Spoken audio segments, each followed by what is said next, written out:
All right. It looks like we're live in that regards. I believe, in theory, it's spinning. Okay, good. It's showing Um, live with 10 seconds. 10 seconds. Fantastic. So what's going on? How are things going, dude? So for me, basically, because I used to stream on YouTube, Hmm. um, I think about 90% of my subscriber base has now had their notifications turned off. YouTube at it again with the Uh, it's but it's killing my channel quite quickly. that's where you just kind of have to what I call you kind of just have to reset the algorithm, and it's How do you so do that? annoying. So what you do is, and it's purely like anecdotal, you go into your YouTube analytics, you see what videos that people really like enjoyed in terms of watch time, and then you just feed the algorithm those things so it kind of builds back up that value. We were talking with Benny from Comic Storian about the same kind of thing. Like every time that there's these major like changes in the algorithm, and sometimes it just like, okay, videos aren't getting pushed out to your subscribers, they're not getting notified. It's like you kind of get back to basics. I kind of call the terminology like sowing the field. It's like, okay, well, I guess what I just kind of default whenever like the YouTube is feels, and it's all feeling, right? Like I don't have, you know, one way or another to sit here and say, yep, this is what's happening. That's where I just kind of divert back into guide making. I just avoid anything that um that typically doesn't necessarily perform well, but usually performs better. So like if I was going to put out an opinion piece about an upcoming MMO, and I know my opinions about MMOs don't match the general mindset of the majority. So typically those are videos that I make because I feel like compelled to, because it's like, well, I think everybody's freaking out about this whatever, and it's nonsense, and I'm going to call it nonsense, and people can come yell at me, and that's their purview. But so I stopped making that because I'm like, I don't want that right now. I'm going to go back to guide making. I'm just going to shift back. I got hundreds of guides that I need to make, and that's how I kind of reset my algorithm in that regards. So the so everything else going okay in that regards. I know from creator to creator, like it's hyper isolating to to not know what the hell's like what's the right answer, and that's just my answer. I'm not saying it's a right answer. Oh, yeah, for sure. I mean, at one point, I was going to start just making videos on Star Citizen to really throw the algorithm into a fritz. It's like, you think you know me, algorithm? Hey, Edward and Chili, thanks for being here in chat. By the way, we're just kind of warming up. I'm just checking in on Julie. Let's see here. All right. Whew. So glad.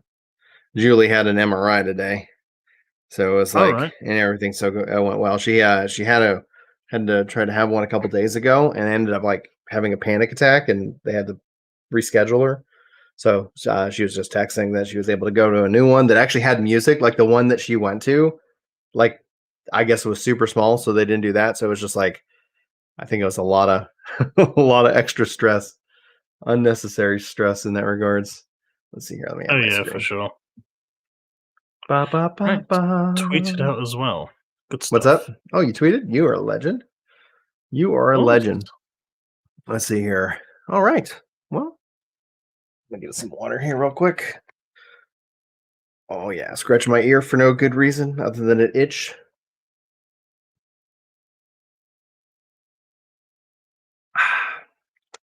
Okay, excellent, excellent. So, main focus is today's just a New World casual chat. We're gonna get caught up on the information.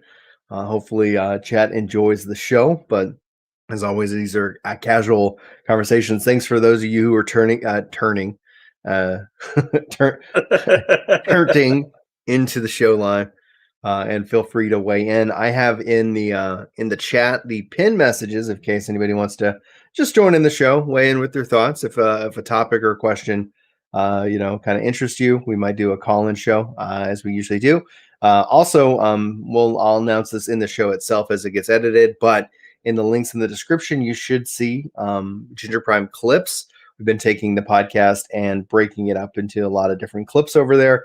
I think that ends up being what a lot of people like, and go from there. If we don't like it, pitchforks are ready. Chili, you're hilarious. We got 2 chilies in chat right now, Chili and Chili Two of them. Demon. So we're collecting chilies as a part of what our podcast goal is. Once we get to 10 chilies, we end up having to shut down the whole podcast, make a whole new one, rename it, start over counting from 1. All right, cool. Are you ready? Yep. Are you ready, chat? Are you ready? And we are recording because I'm a professional brand. And let's do it. Cool. Sitting up like I'm excited because I am. This is gonna be good. All right, here we go.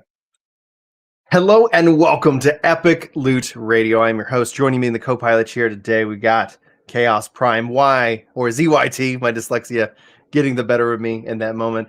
Thanks so much for tuning in, guys. If you're here with us live, we appreciate you hanging out. If you're joining us in the MP3 format, hopefully you enjoy the show. Today's focus is going to be solely on upcoming New World. We've got a lot of little videos that they've released. We're going to put those up on screen. We're going to react to them. We're going to talk about them.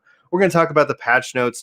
New World's beta drops in July, which is only a couple of weeks away, with the full release in August. Now, also, if you guys are interested, we have a new channel, Ginger Prime Clips, where you can find these bite-sized little topics, reactions, highlights from the podcast and show over there. I hope you go check it out and subscribe. We just crossed over the 130, I think, mark of subscribers on the Clips channel, so we appreciate it. Trying to get that to its magical 1,000 subscribers, in which that I can actually tag the channel and more. So that's going to be a really good time indeed. But before we dive into New World, as we start these shows off very casually, these are conversationally based. You can always feel free to join into the shows live with us. We do post the links in the chat if you want to join into the show. Come in, weigh in with a question, topic, or just hang out with us. It depends on how the day goes. But I want to ask Chaos, dude, how are you doing? What are you playing? And are you excited about Scarlet Nexus? I am very excited about Scarlet Nexus. I'll be picking it up this week. I didn't quite make the criteria. Hot topic, I know with that word, for a review copy. But yeah, I'm really excited for it. I really enjoyed the demo. I'm really a big fan of that art style, the anime art style. It's something that just does appeal to me. Yeah.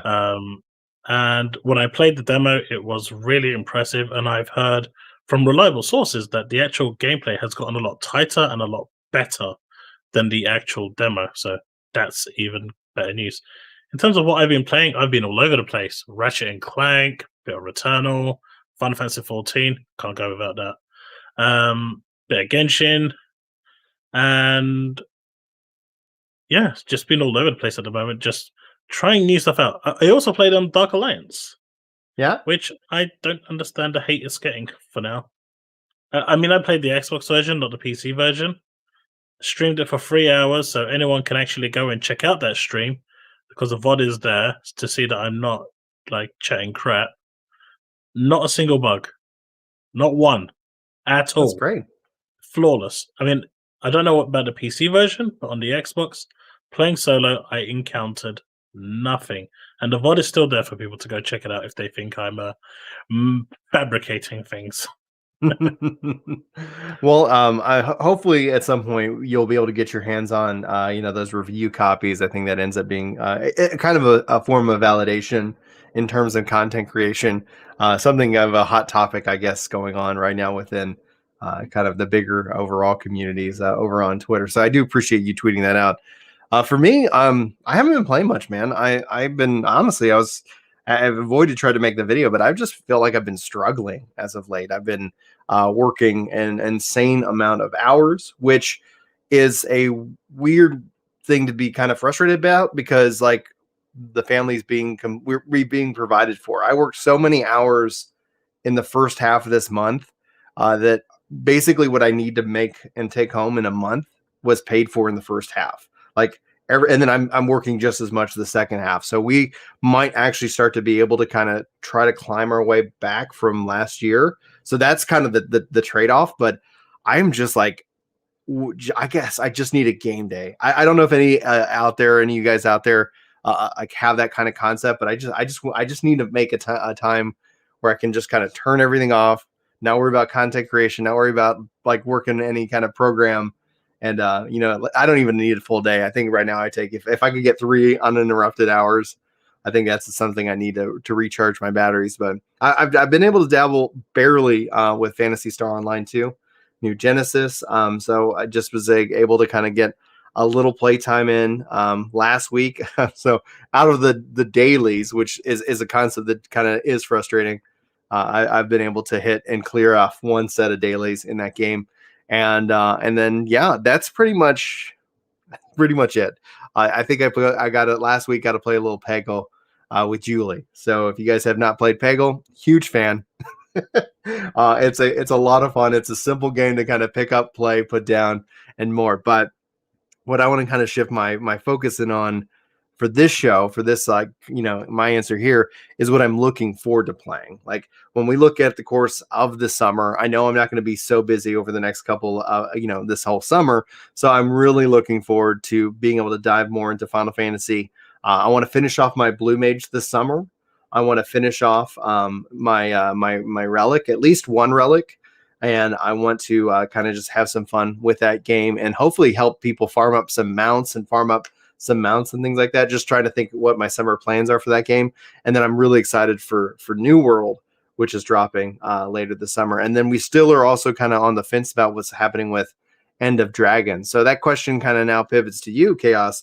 What are you excited to play over the course of this summer? Like, is there anything that is on your radar that is a kind of just something that stands out to you?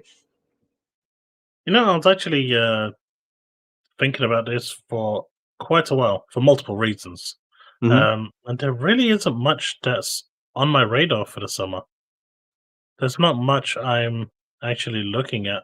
Most of the stuff that I wanted to play came out front loaded within the first 3 months, like Returnal, Ratchet and Clank, Scarlet Yeah. Nexus. You've got the beta for New World coming, so I mean that's coming next month, right? Yeah, July 20th is the beta for New World. So I guess Yeah. you can count that as summer. But in terms of like other games, there's very little. Ascent looks interesting, so I wanted to try that. Lost Ark is another one but that's coming towards the end of the year, right? That's fall. Tales of Yeah, Arise, apparently, I guess you might classify that as September. a summer game. Yeah. September Depends on summer? what September. Yeah, it's September. Summer doesn't Really? summer runs from June 21st. I'm going off of the solstice calendar here. This is how I function. June 21st to September 21st. That's summer. And then fall kicks off September 21st all the way to December 21st, and then winter is December 21st to March 21st. March to June. That's how seasons work, and that's going to be how it functions. I do want to say and take a pause here. Thank you, Michael, for joining in with membership at the Vishap level, the $5 club. We appreciate your support here of the channel. I just want to say thank you because that's actually a perk. Shout outs, random shout outs for members here on the channel. Thank you for supporting the channel and the podcast specifically. If you guys don't ever know Inside Baseball, right now the podcast is my loss leader. It's I think I spend about $45 a month in like producing the show with the software and everything. And like when I look at they're like any kind of revenue from ads that are generated through YouTube, because we don't run, there's no ads that we can run on the audio form.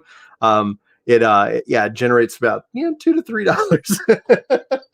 So like Julie's like, what's your favorite part about content creation? I was like, the podcasts. I love sitting down and doing podcasts. But it's not like, it's definitely not paying for itself. But you've helped us, you've moved us forward in that regards, Michael. I'm gonna pivot because I know we're gonna get into New World here in just a second, but this is just the topics, the thoughts that come into my head here.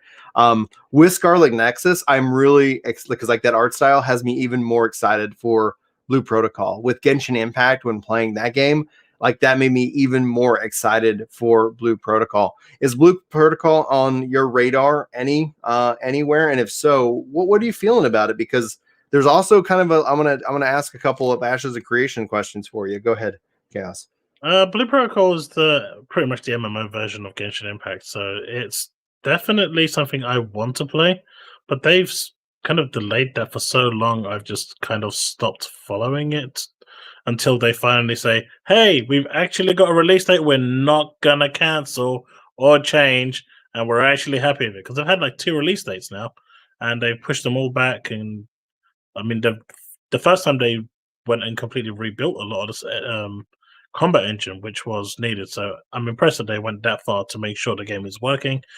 They obviously want it to be another successful game like Genshin Impact, so they can rake in the billions. But it's I'm definitely interested in that game, and I will definitely be playing that game. Like I said, I love that art style. But I just want to see a release date before I can get excited. If I don't see a release date, I'll be excited, and then I'll grow bitter and old, and I'll become a grumpy old man. Ronan and Chad saying delayed it, or in that regards, I think essentially because we don't technically have a date. Like I'm sure that with everything with COVID got delayed. However, with no official date, like they were trying to target 2021 specifically, yeah, it's they can continue to kick the can down the road until it's ready. My thought is that, especially when it comes to MMOs, it's such a tricky situation because inevitably we're going to look at a new MMO launch and it's not going to have all the features that we like. And because of that, the MMO that we're, coming from, like let's say 14 in this case, 5, 7, 10, 12, like it's going to continue to have a ton of content, a ton of things to continue to do, a really engaged player base. Same thing concept with New World, like the new MMOs struggle out of the gate. I think it's usually when it comes down to it, you gotta look at it like after its first expansion at a minimum before it kind of starts like getting its really foundational feet in the ground. So regardless of a release date for Blue Protocol, I'm thrilled for it. Like I cannot wait to go hands on with it. But like it's not about how it launches. It's like, okay, how is it at 2 years after? How is it 3 years after? And the only way you can get to that is obviously with time and letting it go from there. Careful Are now. you excited? Oh, go ahead. I was gonna say you're about to sound like Todd Howard. No one wants to sound like Todd Howard. It's not where you start, but where you finish. That was bad taste with Fallout 76. Oh man, I actually had somebody ask me if that and say they wish I'd go check out Fallout 76. You should. Is it good now? It's just a lot better now. It's a lot more playable. I know the meme is still out there with everyone like, Fallout 76 meme, yeah, but they've improved it leaps and bounds. It's, graphically, it's never going to be great. It's using an engine that's older than my Atari, but the actual game itself is pretty decent now. It's in a good place, and the one thing I have to commend them for, even through the worst parts of their development after launch, the community managers were always there. They were always on Reddit answering questions. They were taking a beating, but they were there. And they were always trying to reason and sympathize with the people that paid their money, got the game. And I think that's highly commendable because you don't see that every day. Right. Well, I mean, then you just confirm Todd Howard's belief in that regards. It's not where you start; it's where you finish, right? Oh yeah, but it still got damaged. It lost players. So there's people that will that's never where, go back to it. right? But that's where do we classify gamers in certain ways? Because like just on the graphics debate alone, graphics are great. Like I'm not going to sit here and say that a pretty game isn't enjoyable. But I don't play games for prettiness. I can go look at a picture or watch a movie, or I can go, look at my wife. She's gorgeous.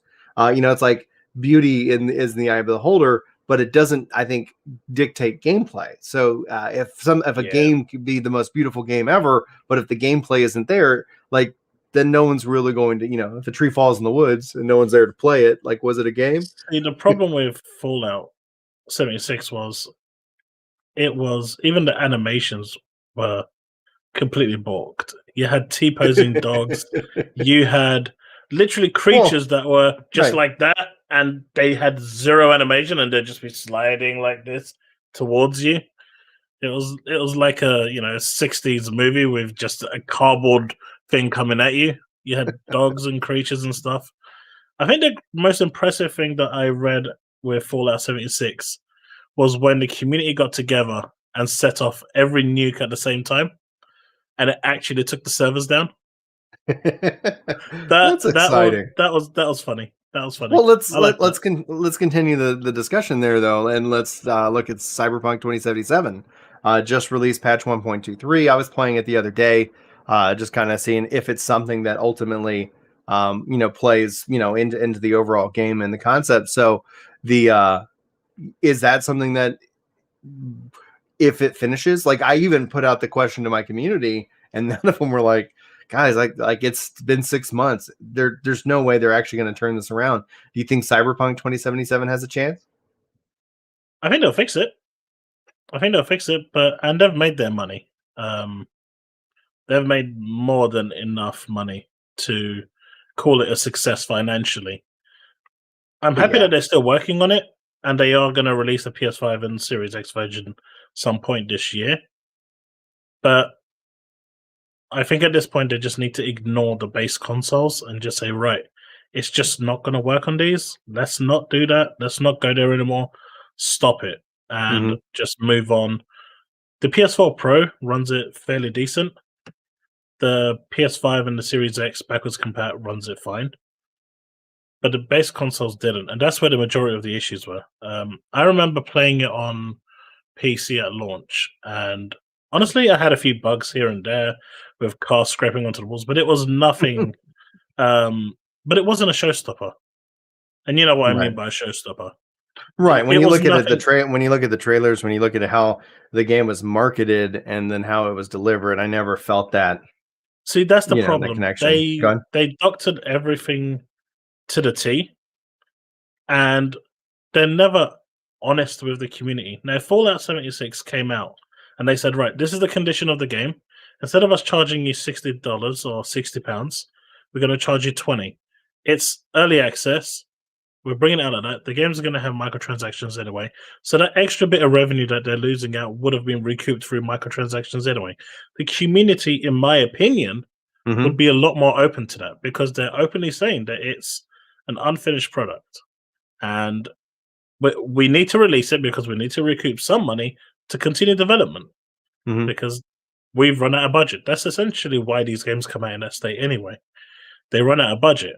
So the shareholders turn around and say, hey, if you want to continue working on this game, release it because we need more money.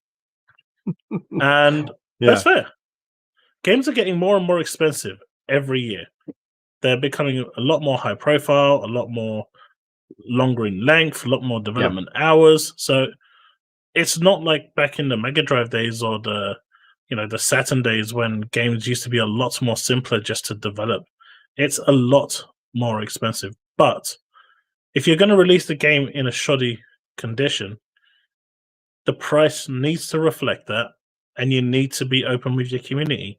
You'll find that a lot of people will be a lot more amenable to you had they done that. And with the reputation that CD Projekt Red had, which was pretty much on the level of God tier, you couldn't touch them.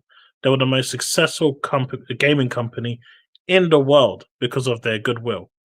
And they took that and decided to completely trash it for no reason whatsoever. Yeah, they cashed a big check of that goodwill. And the thing was the impressions that were completely mixed from the experience, because my experience with Cyberpunk 2077 actually was pretty good outside a handful of bugs that kind of ruined the ad. Like, it's okay, but overall, like, it did more to advertise the strength of Stadia than it did anything else, because everybody was like, oh, it runs great on my $3,000 PC, and I was like, it runs great on my service that I pay nothing for, and it runs just as good as your $3,000 PC. And then at the same time, I'm looking at over at the like at the PS4 and the Xbox clan, and I'm like, I feel horrible for these people. I feel like they were just like completely manipulated, because the game also was announced before the PS4 was even announced. So it's like, when you think about it, like, hey, we're making a next gen game, next gen times 2, like, and I think that's just where marketing budget leadership kind of gets in the way. But to the point of it, though, is that I do kind of see that within gaming and gaming culture, there tends to be a divide, a split, some kind of, in a way that it's like you have gamers that are what maybe are just kind of fad gamers. They just follow whatever has the hype and probably are constantly disappointed. If I was going to summarize this like theoretical group up, because they just follow the hype and the hype comes, the hype goes, and they are just waiting for the next dopamine hit of what's the next big game that everybody's playing. But then I think they're like kind of like gamers that are just like, okay, like I'm here. This is something I'm enjoying. I'm not diving into any of the drama or the chaos, or like, okay, yeah, it's buggy, but I'm having fun with my friends. I think if essentially the the gamer who I would, I guess, try to cultivate and attract into any kind of game is a gamer that would be willing to take a second look or a third look, especially in games that evolve.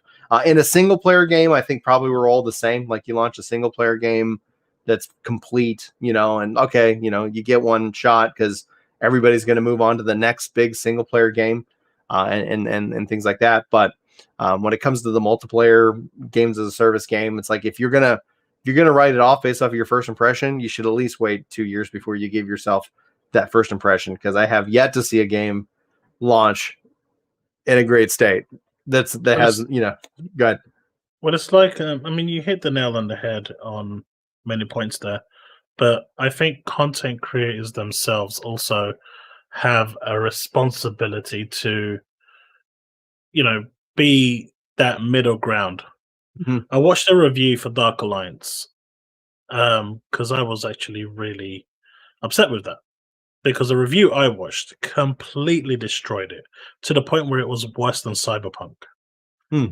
Um, and I almost didn't try it until I realized it's on Game Pass. Why wouldn't I try it?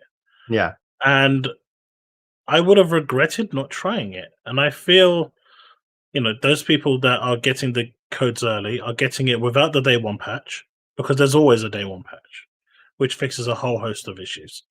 But I feel content creators also egg on that negativity. So, like, people in their community don't even need to play it. They'll just say, well, X content creator said it's completely and utterly rubbish. So I believe him. This game is bad. This game is dead on arrival, and move on, and won't even give it a second thought to try and cultivate their own opinion of a product.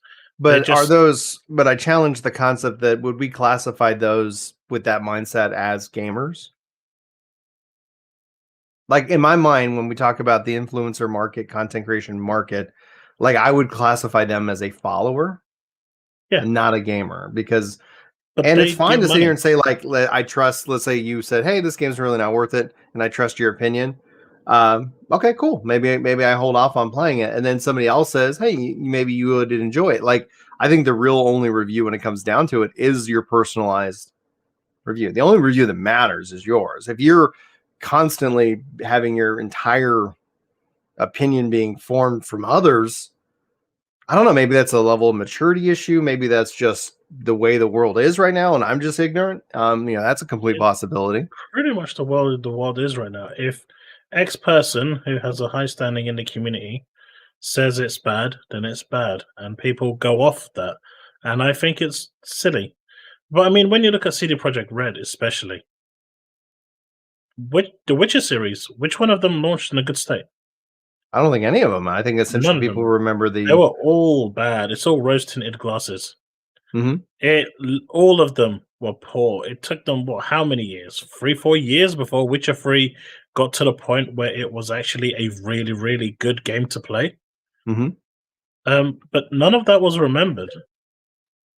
And I remember speaking to my friend, and I said, you know what? I have a really bad feeling that when Cyberpunk launches, it's going to be a colossal mess, because no one remembers what Witcher series was like. I And he, literally put out a video going like, "Hey guys, it's gonna be okay," and it's like people like they get this like I would have equated to kind of almost a sense of like this religious fervency, and as a religious person, like I want to classify it how I kind of see it within even within gaming of like, no, this game's gonna be the perfect thing. How dare you? Like I get that there's these people who actively go after hate clicks, and I don't understand that methodology. But I was like, literally, like the video is, guys, like it's going to be okay. Like, we've done this to Cyberpunk.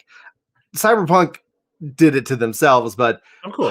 hype and the be all end all game, I have yet to see that work out. Like, I think if those two things do happen, like we're going to see like it's just going to be this like insane, I mean, for lack of a better word, orgasmic moment in gaming history when the game lives up to this unreasonable hype that that ends up being connected to it, right? So that's where at its core I go, okay, and then that brings me right back to kind of and kind of put a like a kind of cherry on the top of this topic is that Ashes of Creation. We're today going to spend a lot of time going over New World. You know, New World is July 20th, August 31st beta release. They delayed it a whole year. Honestly, that's quite impressive in my opinion. We'll be covering that. I've been covering this game for a while. I'm very excited to see, at launch. But I don't think, honestly, I hope the New World launches with the most kind of comes in with a whisper, right? Like let it get its footing, let it find its way. And then essentially at the first expansion, people go like, huh? Like that's when you turn on those advertising bucks, like come in with a whisper. But I've already seen somebody like even in my own comments going like, hey Brian, will you talk about like how people aren't enjoying the Ashes of Creation alpha? And I go, I don't think I will, namely because it's an alpha. I've never experienced an alpha that's ready to go, but I've been seeing Ashes of Creation prompted up onto this like this pillar of saving the MMO genre from itself, and that has me personally very concerned for Of course, a because it's lot going of to fail. gamers. It's going to fail. If you build up something to a pedestal, it cannot deliver. You're going to be disappointed. You're setting yourself up for failure. But you know, people need to stop hyping stuff because that's what's hurting them. But if companies are going to hype their own game to the point where it's like their own doing, like Cyberpunk, that's on the company. But I feel that companies should put out a demo more so people can, they can see what the content creators say and then say, right, well, this is what the content creator thought, but there's a demo there. Let me go try that demo and make my own opinion, see if I actually agree with the content creator, because you may not. Back in the PlayStation 1 days, there was a game called Battle Arena Toshinden. It was originally released as a competition to Tekken, which didn't really go well at all, I can tell you that. But it was pretty poorly received. But I actually really enjoyed that game. And a friend of mine used to own a video game store. So that's where I actually got to try it. But if I didn't actually get to try it myself, the reviews from the magazines and everything else would have actually put me off. I think demos are fundamental, and publishers underestimate how valuable a demo can be to them because there's one validation coming from a content creator reviewing a game. But then there's another validation completely when you're yourself making that decision on how the game plays and if it's right for you. Mm-hmm. Absolutely. Now, our I'm going to butcher the name. Our Tom Scion says, but as a gamer who has trusted the content creators for reviews, I rarely have a choice anymore. Demos are few and far between. And I saw the Skill Up YouTube review, and it was scathing. Normally, I trust him. And also connecting into chat right now. Welcome back to the show. I honestly, you're one of my favorite question and guests so far. A, being brave enough to continue to come back, and then B, you have a great microphone. So welcome back to the show. I don't know if you were coming in just to kind of, ask that comment, but I wanted to highlight before I brought you in just to give you plenty of time to warm up your voice. It looks like you're still muted. So what's your comment and or question? Yeah. Thanks for having me again. And also something that I forgot to put in that message is not only do are there not enough demos, but there's also just not enough time. Yeah. I don't have the time to go play all of these. Even if every game had a demo, nobody has the time to do it. And so, well, some people do, and they're the ones that I watch. And so when I don't have time to go test all of these games or play all these games, it's the same thing with, I trust that this is kind of a stretch, but I trust that there was a moon landing, right? Because other people who are smarter than me say Right. there was. And so, there's just I can't go there myself, just like I'm not playing Dark Alliance myself. So I hear someone that I normally trust and agree with their reviews, and I have to say, wow, I have to take this as the truth of the day because my time is precious. And so I can't risk playing a bad game, not only monetarily, but just time-wise. Time is the bigger monetary issue. It's the only resource we don't know how much we have, and we don't get any more. So it's like, and you could actually do things to get yourself less. So it's like you could withdraw a lot of time really quickly. So that's a really valid point when it comes down to time. So prior to content creators, obviously there was magazines and reviews. So how has the evolution of reviews for you evolved over time, and where do you how do you fall into obviously some of the concerns that that gamers raise against reviewers and their opinions? Well, for me, it's just about finding someone that, just like any other kind of content creator, we think these days content creators are YouTube or Twitch or influencers, but Mhm. back before the internet, it was people who write articles and authors. So you get a following, just like people Mhm. follow, and like anybody who creates something, you find someone who resonates with you, where their opinion lines up the majority of time. That when you see a product or a review and your feelings on it um, match theirs, and then you can start to create it's kind of a one-sided rapport because it's not like I've ever talked to a lot of content creators. I mean, that's not realistic. So you have to take what they're saying at face value. And if they put forward a good faith product in the form of content, um, you just kind of have to take it at that. And we don't really have another choice sometimes because of the lack of money and or time. So would you say that like there's also one of the things that I haven't heard you touch on, and if you did, forgive me, but when let's say I saw like a review and it was like that the game's bad for you, you then make a personal choice that you're just not going to play the game. But what I think we were seeing as well, and maybe this is just my perception of it, so let me know if I'm if you don't see this at all, but where gamers take on the reviewer's opinion as their own rather than point. And what I mean by this is this: say, let's say I said, hey, I saw a review by Chaos, and he said the game wasn't great. So if somebody asked me, hey Brian, what do you think about Scarlet Nexus? And I go, oh, I haven't played it yet, but Chaos really liked it, or he didn't. And I'm pointing to essentially a source of truth, as opposed to kind of then saying, I saw Chaos say this, and then he said the game is bad. And then I take on the mantle of ownership of that same opinion, having not played it. Do you see that happening at all within gaming culture? Um, I mean, I think that we have to, just again because there are people that have someone like and I don't let me know if it's not kosher to name drop here. You can name um drop. but Well, I don't want to badmouth people like in that regards. right, but like Skill Up, I watch a lot of his content. Yeah. um We've so done podcasts with the guy. He's a solid guy. Like I yeah. like Ralph a lot. And so when I see his videos, um you know i that's how I communicate it. Like my husband will come to me and say, oh, did you see this game? He knows I'm a Mhm. fans of Dungeons and Dragons. So Yeah. and then my first response is, ooh, I don't know. I saw Skill Up's review of it and he said it was really bad. And so what is that, you know, with that being the tool in my belt or the Mhm. sword in my sheath, that's all I have. You Right, know what but I mean?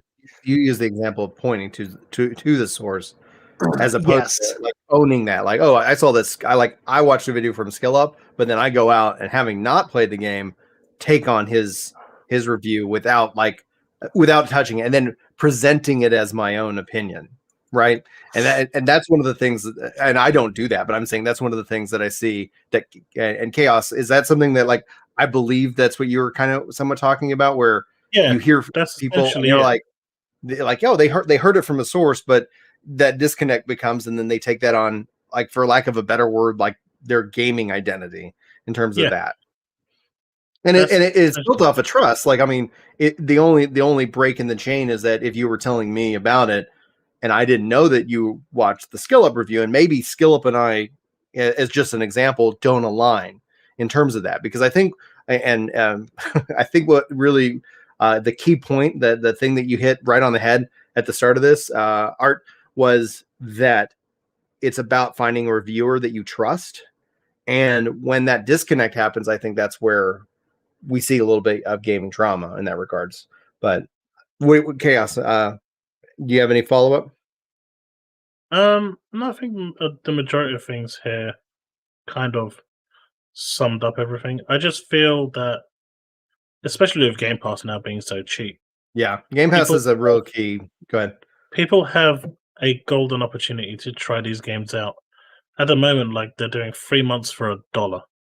That's crazy for new subscribers, and it's like the games are there pretty much for you, free to make your own opinion to try. And Game Pass makes that kind of bridge between a review and passing your own judgment more accessible. Now, I do understand that not everyone has the time to go in and play the games because, one, it's expensive to buy every game after a review has said it's bad. You don't want to go and spend, £60 and buy a game and find out, hey, he was actually telling the truth. But, like, Biomutant, I really enjoyed start to finish. It had a few issues, but for me, the game was enjoyable. I enjoyed the quirkiness, I enjoyed the narration, I enjoyed the art style, I enjoyed the gameplay. But then I saw the reviews coming out off, like, at the same time as mine, and holy crap, they were really scathing. And they were complaining about points like the characters not having any um, voices, just murmuring around. Something that a Nintendo game does almost exclusively. But it's okay for a Nintendo game to do that, and there's no negativity for that. But as soon as another company does that, it's instantly picked up and it's plastered all over the social media that this game is trash because it's doing this. And I feel there's a lot of double standards going on at times. I just feel reviewers today, it's gone past the point. It's really hard to find a certain reviewer who is in it for the reviews and not part of the money, because I do feel that them being approached directly has some influence on how they review certain things at times. That's a hard line. That there's a lot of inferring. Like, there's a lot of unknown, right? Because, Of course. if you make it your job to review games, you review games and you get paid, and there's nothing wrong with providing for you and your family or whomever you want to provide for. And I don't know, like, it's a hard line in the sand, because I think it comes down to the level of trust, and as long as somebody provides the context in which that they get their review. But I mean, at the same time, it's impossible to sit down and say that if you're if your livelihood is on the line, what kind of, not external pressure, like I've heard from people within news media, and things like that, that said that they were never told that they could not do X, but they knew that X was a big supporter of the network or something like that. So in the back of their mind, like, it always caused them to take so it wasn't like, I don't think you necessarily have to provide external pressures, but there could be an internal pressure mechanism for that. And a part of that could be that, being honest about a game could mean you make less money that month, or, like, and it's hard. That would be a case by case basis. Art, I'd like to give you the final word before we jump into our New World coverage. Sure, thanks. I think just one of the final things that I wanted to touch on is that I kind of wanted to just flip the thought on its head just for the sake of examination, that I think that Chaos made a comment that, you know, there's always a day one patch. There's always, you know, something to that does it a little, like there's always something that improves it. But I think the opposite like view of that is that the game devs decide what to show the reviewer. So if they decide to show something without a day one patch, no one has any option but to show to review what they were given. So if it's buggy, if what they were given was buggy to review, I don't think we can hold the content creator responsible for that. Okay. Can I just jump in there? About 2 years ago, I reviewed a game. Not going to name the publisher or the game itself, but I received a massive document telling me what I couldn't talk about, what I couldn't touch on. And then they told me the issues that were there that they didn't want me mentioning in regards to stuff that are being fixed in day one patch. And when I was playing the version of the game at the time, I encountered these issues. Now, lo and behold, when the game came out, when I went back and revisited it after my review went out, the issues were fixed. But generally, when it comes to publishers, they tell you what you can and cannot do. Like when I received my review copy for Biomutant, when I received my review copy for Returnal, my review copy for Ratchet and Clank, I had like a huge document telling me key areas, what's currently everything's in, and what you can and can't talk about. Like certain aspects are, they don't want you talking about if there's like really massive plot twists later on in the game. They won't want you talking about that because they want the gamers to experience that for themselves. But if certain things are currently not working, like there was in Biomutant, for example, they made that perfectly clear in the briefing that it's just not going to be ready for launch. And if you finish the game, because they promised it for launch, and you know they came out openly when they were releasing the game and said it at the time. But I could have easily taken it and said, well, they promised it for launch.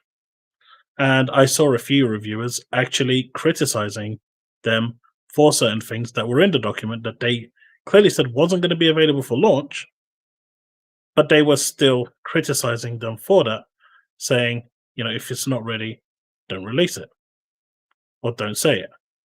And I get the don't say it part, but they also came out and said, hey, it's not ready, but it will be ready in like a month after launch. And they were still criticized for even those little things that they clearly stated in the document that this is how it is, this is where it's at, this is when we're planning on releasing that aspect of a fix. But I still saw reviewers going around, and because I watched a lot of Biomutant reviews, and I'm sure they all received the same document I did. I can't imagine them receiving a different one.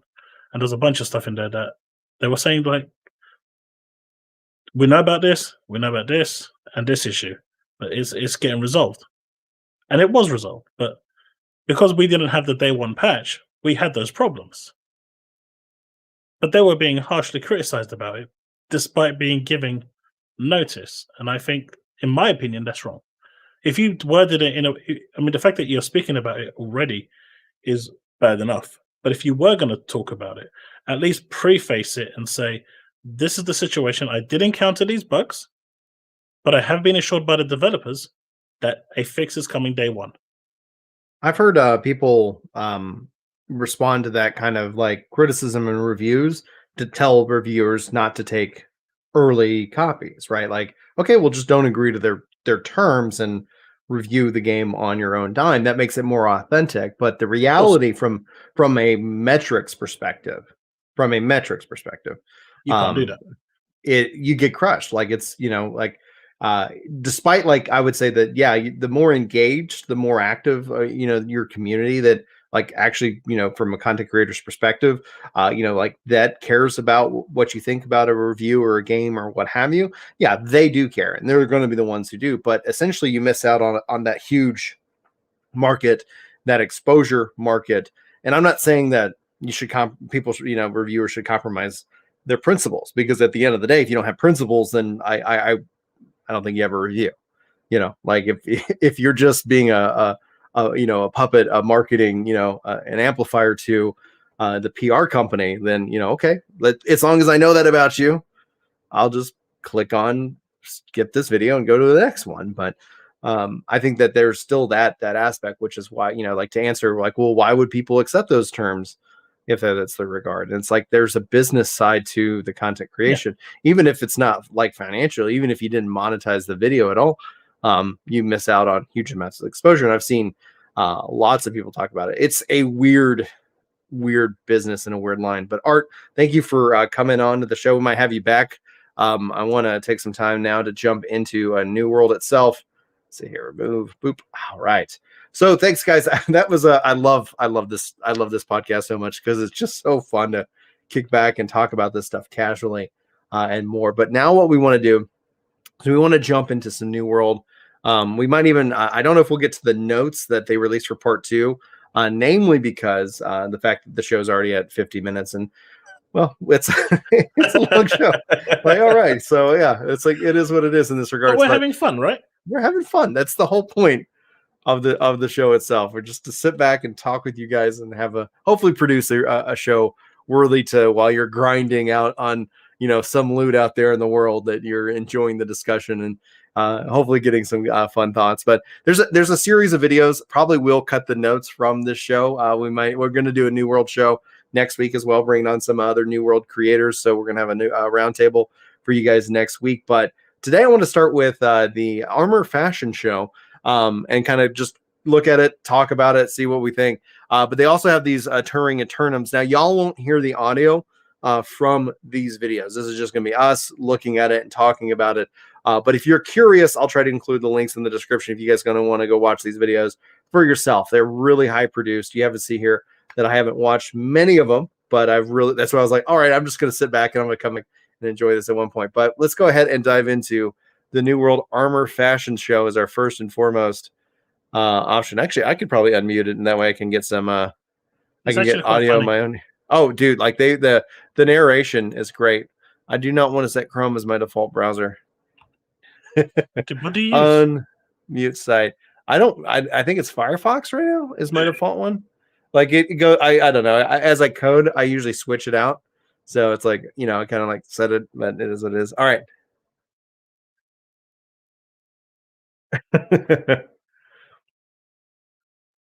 So they're literally doing this like a fashion show. I'm going to have to mute that. That's going to distract me, personally speaking. From the armor set itself, like one of the things I was really concerned about with New World when they first showed it off was I was like, I don't know if this is really my art style. But does this armor set grab you at all in regards to everything they've been showing off? All right, we'll keep playing then. This one, definitely not. There was one in there that I liked. One set that you like? They added, like, with the latest update, over 50 new armor sets. Oh, one of the cool things is in the audio MP3 format of this video, you will actually get the audio from what I'm watching. So there we go. Just if you're watching live, you just got to imagine. This looks really cool.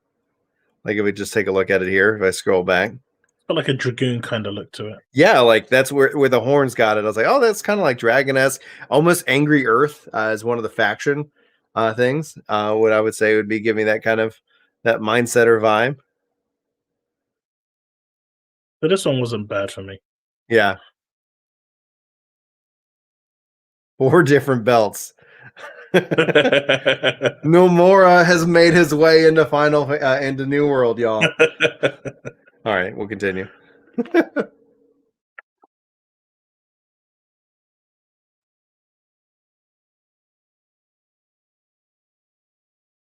yeah, after this presentation, I'll have one question for you. Oh yeah.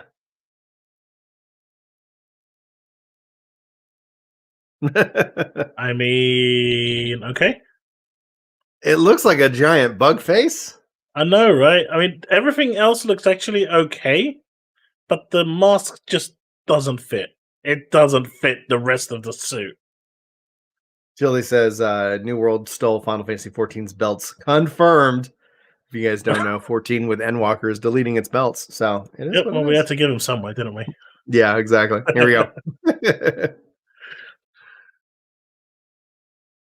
Yeah, I don't like this look at all.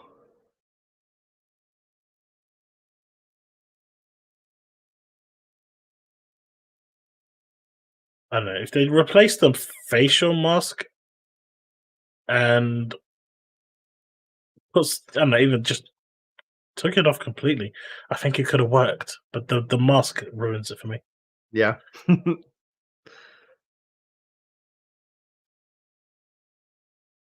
What do we got here?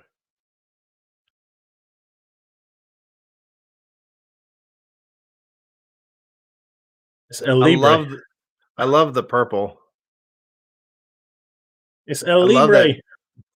I like the chain and I like the helmet. Like this looks like some really good plate armor. Fascinating This was stuff. my favorite one. Oh, this was cool. Like I have yet to see the whole set, so all in all, like this looks really nice. Yeah, I think it had just the right aesthetics for me. Yeah. I really like the design of it, and it's got belts, like lots of them. Mm-hmm. And chat saying all the clothing is kind of reminding them of ESO. Yes, sir. So, Yes. Yeah. So that makes sense. I didn't really connect into the ESO. No, me neither. Peace Nope. the resistance. Nope. Just nope. Move on. You mean you don't want to like wear a giant crown where you can't see any facial expression from your face and character at all? Nope.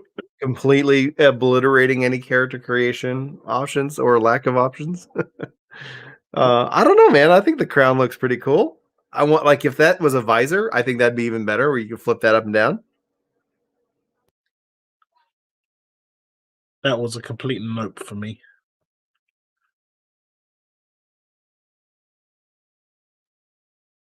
But I think that was the final set. Yeah.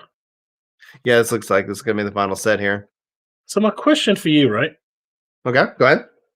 I've seen a lot of trailers for. Well, I've watched quite a few trailers today for New World, and the actual enemy animations looked really good. I really love their fluidity and everything. Yeah, I think they need a lot of work with the character animations because they look horrible. Yeah, just watching this, I'm gonna let this finish because, like, you see that little stutter. You see that little stutter, like, and when he starts walking. Yeah, look at it. It's like it's running at 15 frames per second.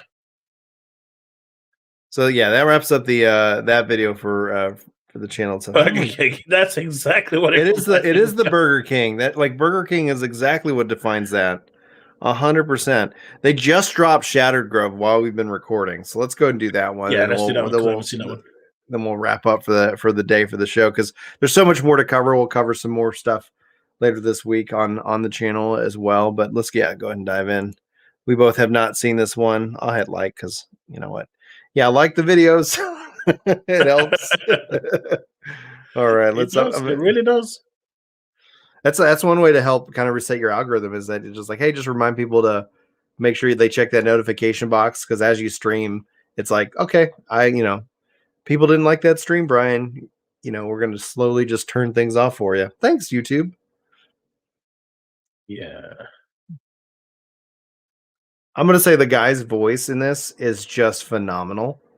It's, like they got the right narrator that really, I think, fits the overall mood for this game. See, this looks cool. Oh, yeah, dude. This that's the thing that for me and what I connected with New World immediately, which drew me into the world was its immersion. Because I was sitting here watching it and I was like, I was playing it and I was cutting down a tree and I was running and the moon was cutting through the trees. And I was like, this is gorgeous. Like, this is a very beautiful game. I'm really quite impressed. What do you think of the 5-player expeditions? Like, 5 players odd number?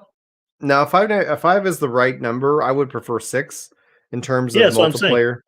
But 5 is much better because I think 14 struggles with its 4 component, where if you look at 8-man content, it doesn't struggle as hard in forming groups, especially when you're like, okay, one tank.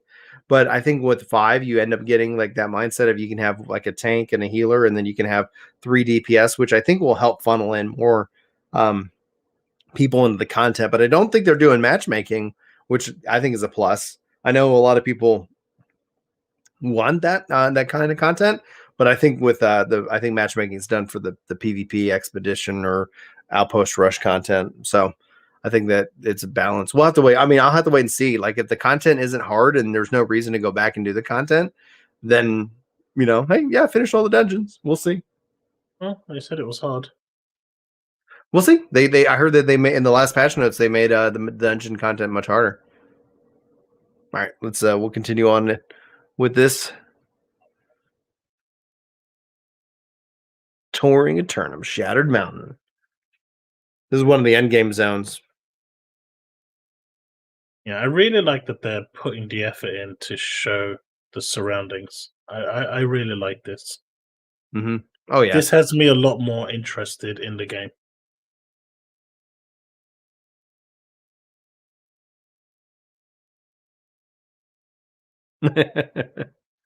Caminus.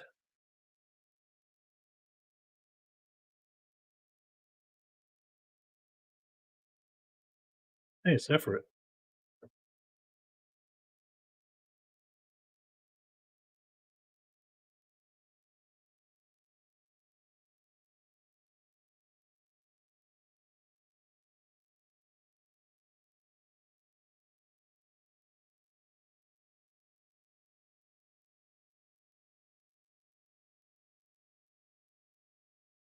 Tinctures.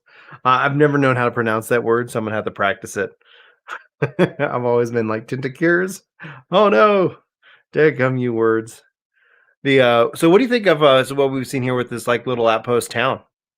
Anything stand out to you the most? Like for me, the thing that my eye is immediately drawn to is the bird with the coin in its beak. Okay. I don't know why. I didn't realize that was a coin, but I would assume it's a coin. Like I if was let's looking see at if the central pillar like an altar. yeah.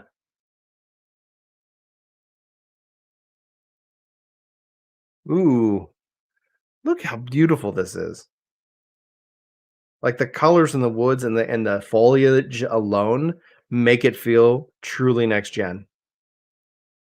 To the point where Final Fantasy showed off one of its next gen engines, Square Enix did, and I was like, what would Square Enix do with this kind of level of resources and engine? Like what would the next Square Enix MMO 14 connected world evolution look like? Anyway, I start to start to I don't nerd know. out I guess we'll have to find out when Chaos is killed. when we finally kill Chaos.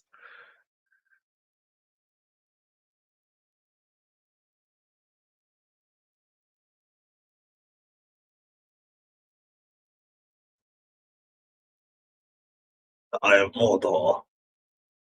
The Eye of Mordor. A cursed cave.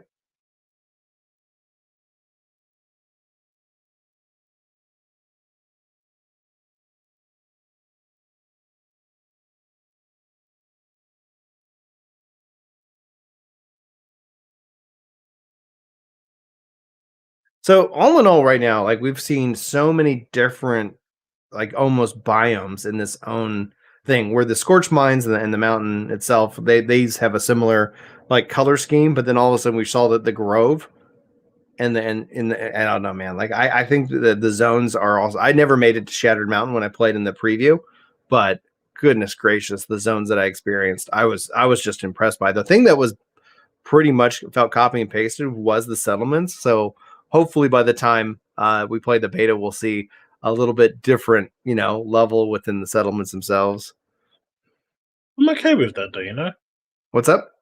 I'm okay with the settlements being samey because you don't waste as much time there trying to find where everything is. You just kind of know like that.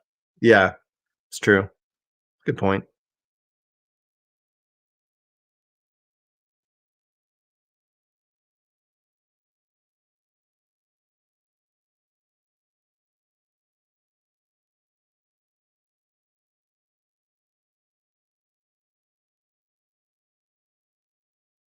Hmm.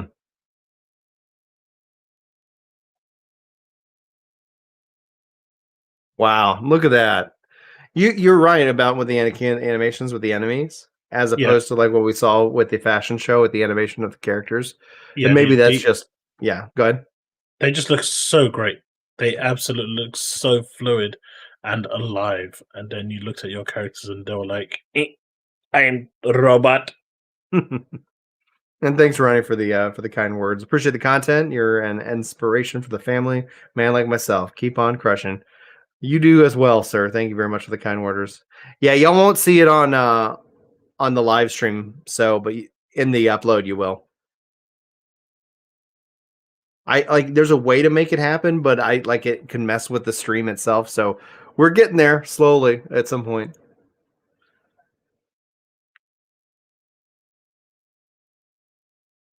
Man, look at how gorgeous that is. You got the sun coming in. This is what I'm talking about with the moon. When I played, like the moon was shattered, like shining through the different trees.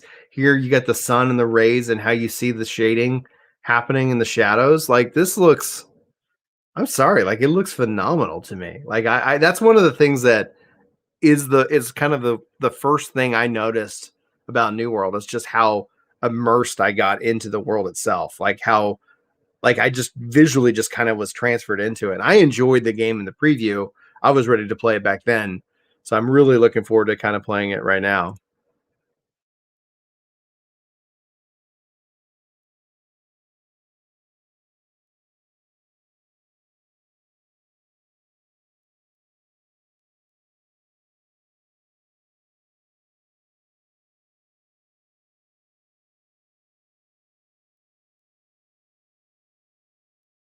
Hmm.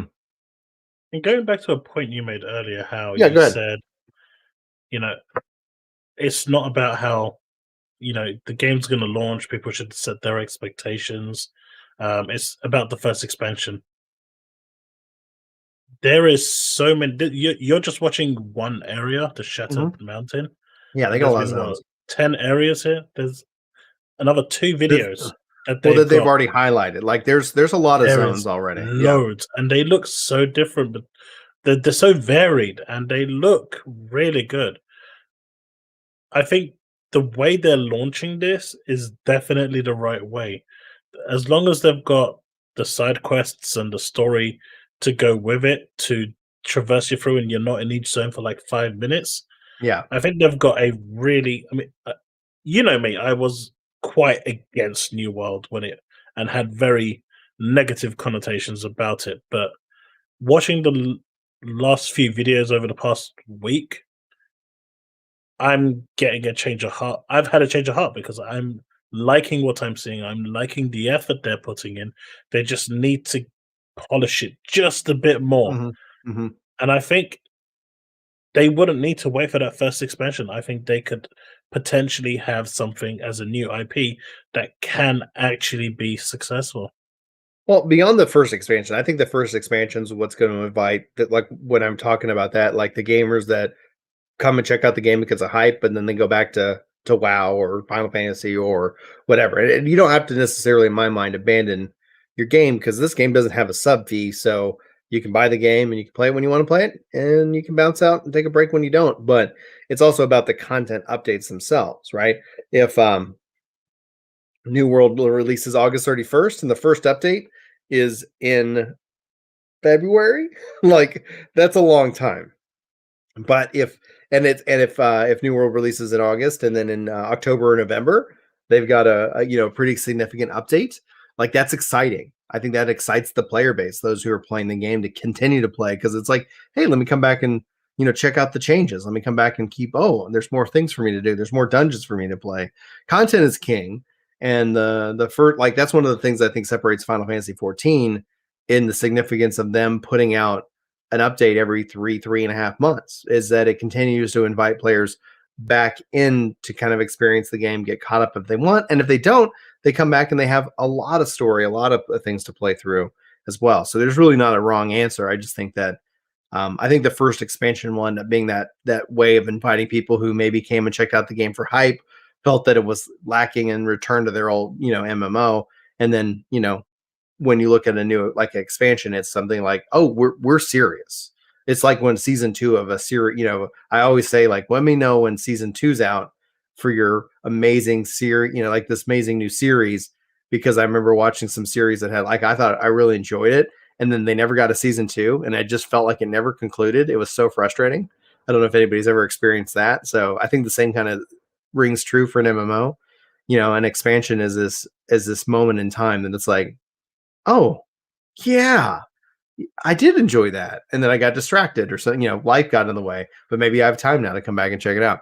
Anyway, we'll finish this video and then we'll wrap up the podcast.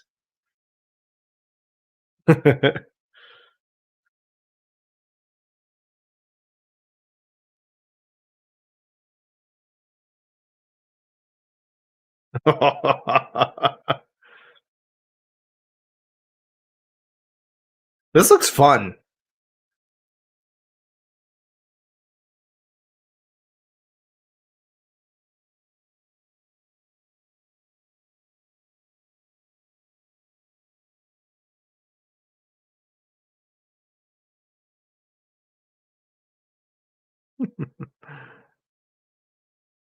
And then for the video, for the audio guys, on the Clips channel, one of the things we highlighted at the top of the show, for the Clips channel, we'll have that has the audio, and so will the podcast when I upload it on Ginger Gaming Radio. So hopefully I'll play around with it. I think if there might be a way to broadcast the audio of the desktop, but then anyway, I'll keep playing around with it, and we'll get better at this podcasting thing. But thank you guys. Hopefully, there's a lot more videos like that. So I'll do some testing. We'll see if we can do some more of this stuff, because we got more podcasts planned next week. Planning on doing and bringing on some other New World creators, Redbird and I believe Danny is going to be coming on the show. We'll be talking obviously about that. So hopefully, we'll be giving you guys more New World as we lead up to the launch itself.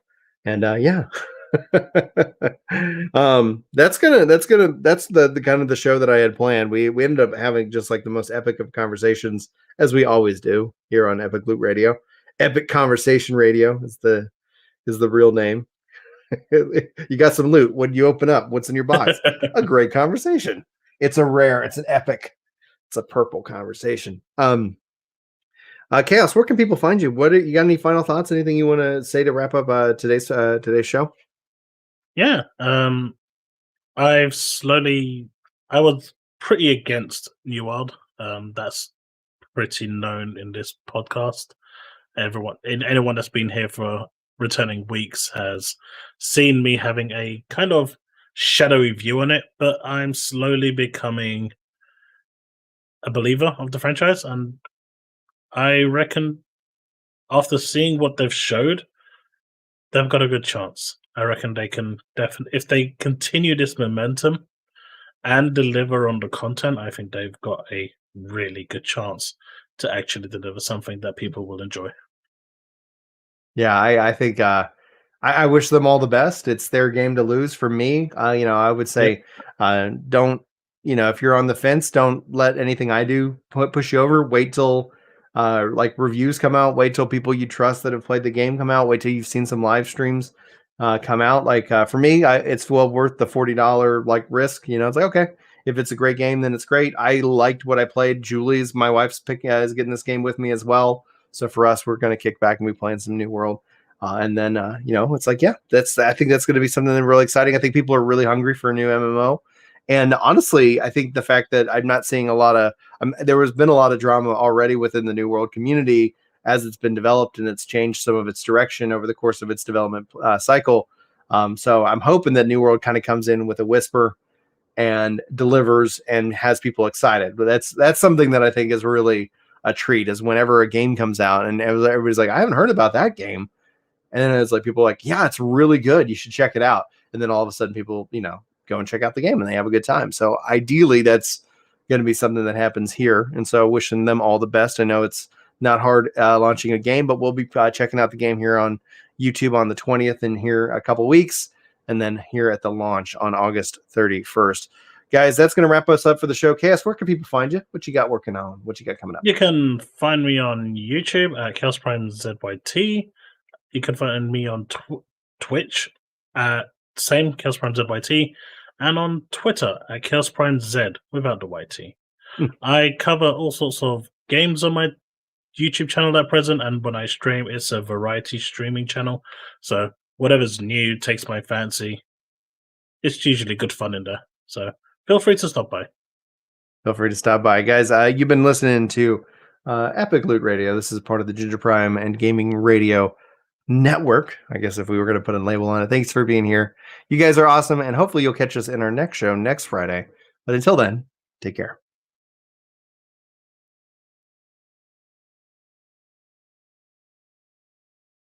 All right. Ba-da-da-da-da-da-da-da. All right, and recording done. Dun dun dun dun dun dun dun dun dun. Yeah, that just happened, chat. Like, have they added the clip feature to the channel yet? Because they were saying they're going to be rolling it. Yeah, they have. So, is it on my channel, or is that something I have to enable? I can tell you now. It is not on your channel. Is that a feature I have to enable? I believe so. Wait, it should be on your channel. Yeah, I don't get a lot of things. No, it's not there yet. How do you get? Is it on yours? I don't think it's on mine. I haven't seen it because I don't stream on YouTube no more. Well, it's beyond the stream itself. It's supposed to. They're supposed to add it to. Just videos in general.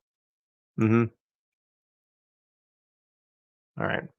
Okay, YouTube. Well, it's your game anyway. Thanks, guys, so much for tuning in. Yeah, man, that was a great show. Thank you very much, Chaos, for making the time as always. Anytime, dude.